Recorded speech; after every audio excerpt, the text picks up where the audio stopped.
Let's now talk about political theory and how it encapsulates the nature of politics.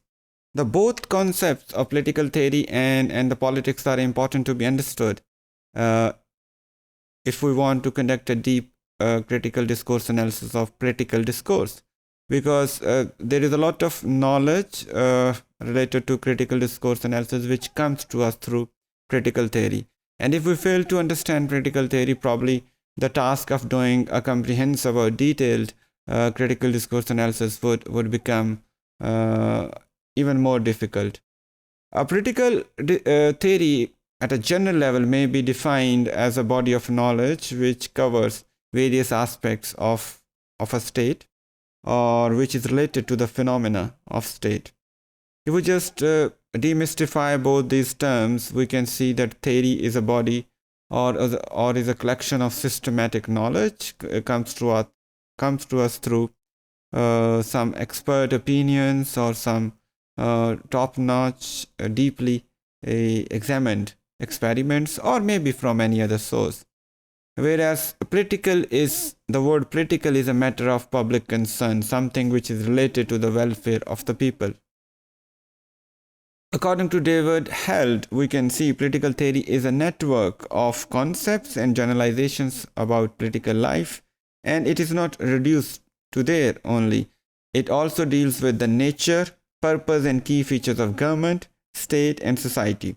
And it also comments on the political capabilities of human life, how political can be the people of a certain community, and how political they should be. All these matters, how vigilant they should be about their certain social and political rights. All these matters are related to political theory when we see it broadly. Similarly, Hacker defines it in quite a broader way. He says that political theory is a combination of disinterested search for the principles of good state and good society on the one hand, and on another hand, it's a disinterested search on the knowledge of political and social reality.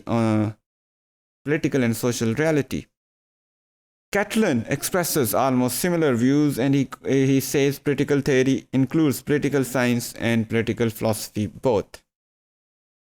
It may be concluded that political theory is concerned with the study of phenomena of the state, both in philosophical and empirical terms. What should be or what kind of structure a state should have or may have, and how this should function in a certain state of affairs.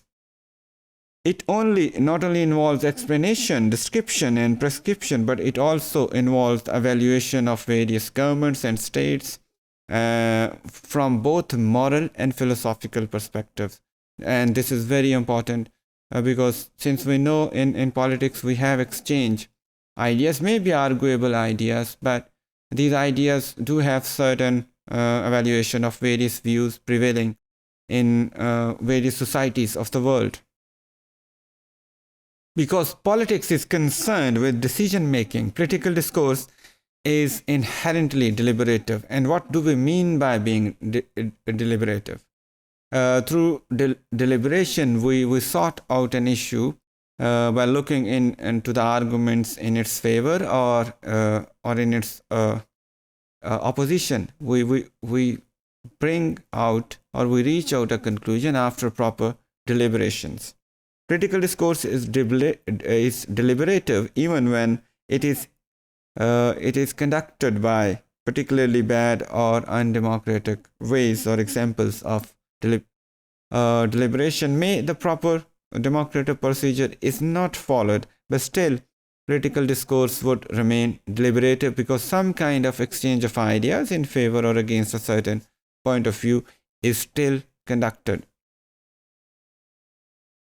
Disagreements are not always resolved in politics despite huge deliberations. Therefore, we can say reaching consensus is not generally an expected outcome, but the process itself, the process of deliberation, makes a political discourse deliberative and not the outcome, because we cannot reach to a certain largely acceptable outcome in political discourses all the time.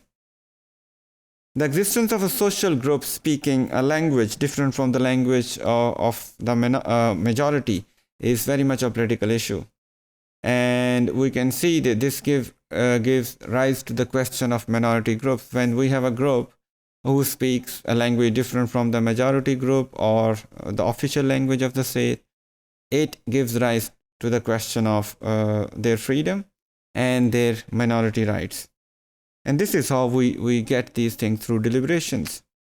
As Birch notes, that the claim is usually for special protection of language and culture of certain people, and there are certain riddles about it. It's not a straightforward issue of linguistic rights or minority rights. We need to see how far we can endorse cultures and in what ways those cultures should be endorsed in a certain society.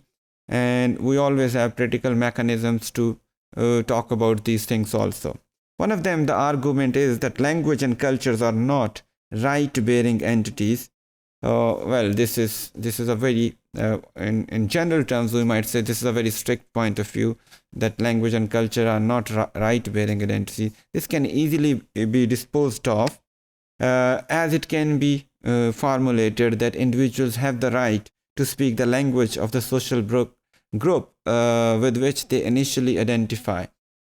For example, it may be a group with which they have spent their large time of life, maybe a group where they are born, or maybe a group where they have grown up and identify with, and it sometimes may be different from the group they are born in, but it is very much an individual right of every person to speak their language and follow their culture.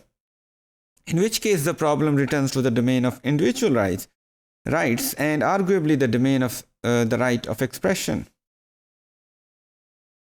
Bilingualism in many societies give rise to such questions, and generally we have seen in bilingual societies that a weaker language cannot be expected to survive over a long period of time unless it receives government's help.